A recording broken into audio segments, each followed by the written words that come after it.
Hi everyone, welcome back to my channel. Today I will be talking with you about the Tokyo summer because it's pretty dreadful if you ask me. But look how I look right now. But this is pretty intense sweating. I know that there's nothing I can do or say to make your pores stop sweating or to suddenly not feel hot anymore. But I do feel there are definitely things that you can do just to make your experience in the Tokyo heat even 5% more comfortable. And that's what this video is gonna be about. So let's jump straight into it. My first must-have essential item are these towels. They're very small, they're very compact. You can fold them up like this, put them in your bag. I always have one of these in arm's reach. For example, when I walk from my home to the station, I always notice that when I then am in the train, I start sweating like crazy. So before I get into the train, I just dab myself off like this. The sweat massage. And like that, and like that. And then I put it back in my bag and then I go into the train, and that will just make me feel a little bit better. Also great about these is that they come in a lot of different colors. You also have like Doraemon, Hello Kitty, anime ones, or anything you can think of. You can pretty much get towels like these. So yeah, you can also have fun with it, you know? If you want to step up your game though, just wear it around your neck like a scarf, and then you can dab up yourself like that for the whole day. It also protects your neck from the sun. Let's go to the next item. Next essential item I want to talk about is some kind of fan. My preference definitely goes to the electric fan, or handy fan as they like to call it here. Handy fan. So I got mine from Bruno in a very cute pastel green color.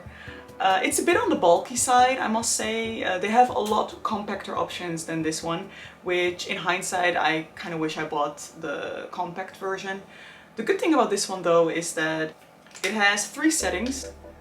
Very soft, medium, and very high. Usually medium does the job for me.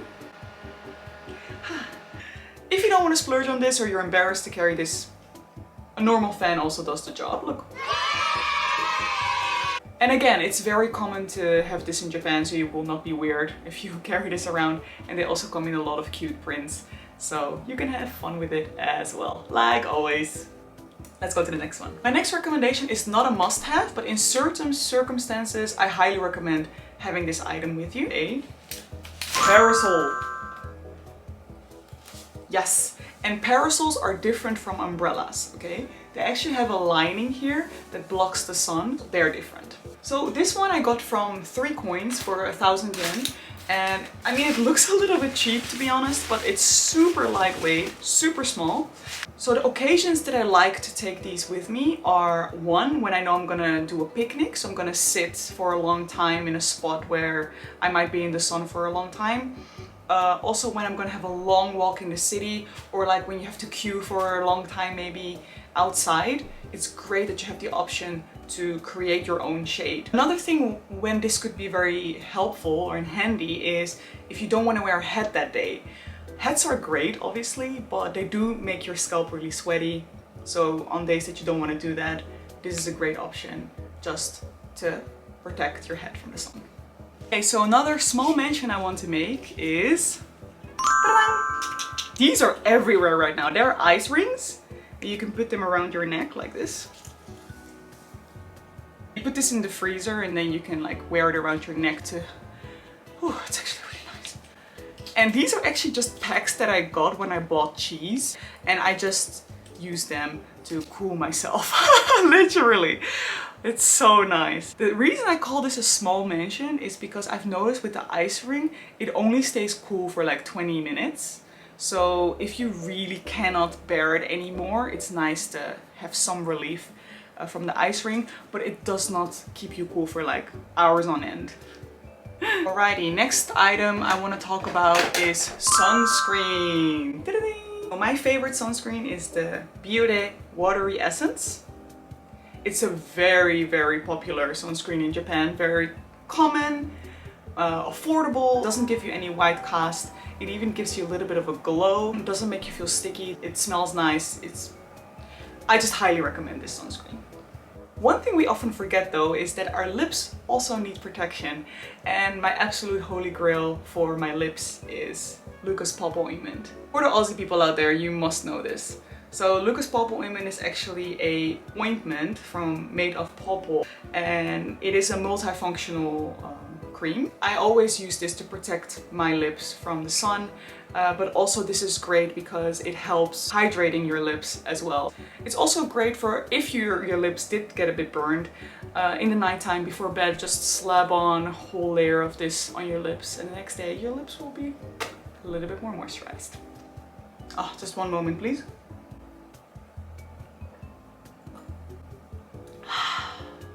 Let's talk hydration. I know it's super obvious when I say you have to drink a lot of water during the summertime.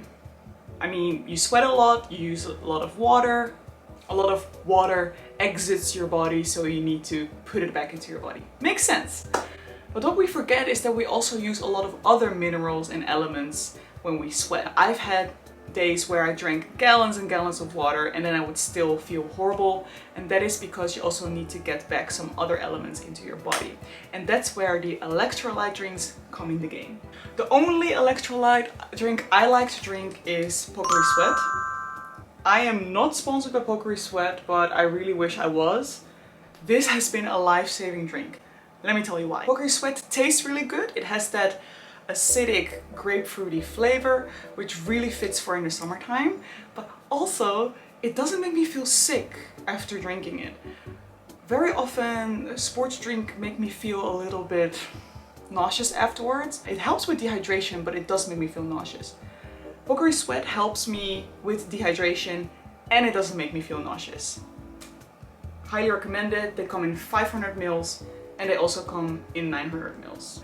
Side tip, when you already feel dehydrated, it might not really work to drink these. It's not like, oh, you feel headache and you drink it, you'll feel better. Just make sure that when there is a hot day, you know you're going to be sweating a lot, you drink water, but you also drink your Pocari Sweat, and then you will be fine during the day. Another item I absolutely love is this. I actually don't know the name. Well, that's really bad that I don't know the name. But these are basically tablets that will get the electrolytes, potassium, citric acid, salt back into your body. I think Pocari Sweat already does the job, but this is more for those days where you're going on a hike, where you're doing extreme sports, when you know you're going to sweat a lot and you're going to be in the sun a lot, where there is a chance for a heat stroke. It's really great to take this with you. They come in tablets like this, so they're very easy to pop into your bag.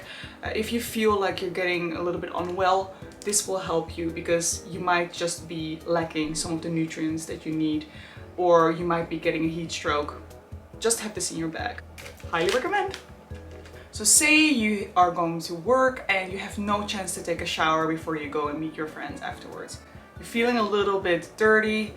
What can you do about it? Actually, in Japan, it's very, very popular to have these wipes. These are from Gatsby and this from Biore. You find them everywhere in Japan. You can even find them in the convenience store. And basically the difference between the body and the facial ones is that the facial ones are a little bit smaller in size. So what I like to do is I just grab the facial wipe and I just wipe my face. They also have a bit of minty on it, which makes it quite refreshing. So you can just kind of wipe yourself off. And if you want to do your body, you can grab the bigger one and you can even wipe your body off as well. Here, here, here, there, wipe, wipe, wipe, wipe. After that, I like to then put a little bit of loose powder. Like so. I like to just have this with me, you know, just in case that I feel like I just need to wipe down a little bit. They're very compact. Something definitely to try out if you have never tried it. I just wanted to mention this mascara, MyLash mascara, and this has been a lifesaver for me because I always get panda eyes when I use mascara, but this one needs to be removed with warm water, so you don't need like makeup remover or any chemicals. This gets removed by hot water. But the amazing thing is, when I wear this in summertime, I don't get panda eyes from this. So I highly recommend this mascara if you you suffer from panda eyes. I find this to be a summer-proof mascara and I highly recommend it. The next thing I want to talk about is the underlayer for clothing in the summertime. Just like how heat tech is a winter staple in Japan, airism, which is Uniqlo's summer underlayer, is a staple in the summer wardrobe in Japan. I personally have tried all of them. I've tried the tops, I've tried the arm coverage and the shorts, and I gotta say, since I sweat so much, the top layer isn't actually so useful for me. I would only use it if I have to wear a suit and I want to make sure that sweat patches don't show. Only in that situation I use the top. But the bottoms, the airism bottoms, I highly recommend them. So, you know, when you're wearing a dress or you wear jean shorts in Japan, very often I would walk to the station and then I would stand in the train and I would just start dribbling sweat from my legs, and I would feel very uncomfortable when that happens. The airism shorts, they catch the sweat, and it also catches the sweat that's dribbling from your back as well. So the airism shorts, I highly recommend them, and like I said, not only for skirts, also for shorts, especially jean shorts, because jean shorts, they make you feel very hot and make you very sweaty. I also wanted to just recommend some drinks that I really like to drink in the summertime. If I go for a soda, it would be yuzu soda. This is from 7-Eleven. Yuzu is a citrus fruit, a very popular Japanese citrus fruit. Very yummy if you want a substitute for Fanta. I prefer yuzu soda over Fanta actually. Say everybody's getting a beer and you're like, nah, I'm gonna skip on the beer today. This might be a nice substitute. If you do want to drink alcohol, which I don't recommend on super hot days, because that is actually the killer and a very big dehydrator. But if you do want to drink, there is actually a drink I recommend, and that is actually Horoyoi. It is a 3% alcoholic drink, and they come in these really beautiful packaging, and there's also so many different flavors. I've tried so many of them. All of them are really yummy. Look at the fireworks, and there's pineapples on it. It looks so good. Never tried this before, so maybe shall we give it a go now? Oishii. Very good drink if you want something alcoholic but want to go very gentle on the alcohol. Cheers! So that was it for my summer survival guide in Japan. Thank you so much for watching until the end, and I really hope that any of these tips were useful to you. Maybe not all of them. Like I said, these are all things that are helpful to me and maybe to you as well. If you have any recommendations, things you like, things that are helpful, any secrets, any ins and outs, please leave them down in the comment section below. I'd love to know. I'd love to learn more about how to make life easier in the summertime. And I wish you a really nice summer. If you're going to a festival, I hope you enjoy it. I hope we can enjoy the fireworks, and stay hydrated. See you in my next video. Bye!